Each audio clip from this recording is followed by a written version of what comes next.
گلی که بوی ندارد با وی چمن حیف است، دلی که عشق ندارد با وی بدن حیف است، سری که سجده ندارد با وی کفن حیف است. قسم به نام الله مرد بی نماز سه کبد سان حیف میکند، سبکی سه همون کبدی سان شود، 20 متر 20 متر کفن حیف میکند. او بدبخت همون لباسای بی نمازش گم کنید، سبکی کفن شوی.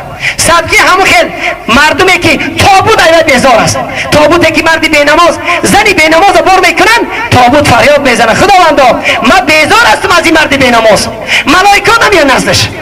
امروز مرد تاجیک زنی تاجیک نماز نمیخونه، مادرامون موی سرش قیچی ای مرد فر نداره با میگه مرا جنازه کنید. صدقی جنازه شوید تو در زندگیش ازار نداره بیچاره مادرمون، سرش نیچ با مردک با مولای احمق او رو گاورا میکنه. روز یا تو مولای احمق، تو بی ناموز، تو مسخره کردی قرآن. خداوند میگه چی میگه؟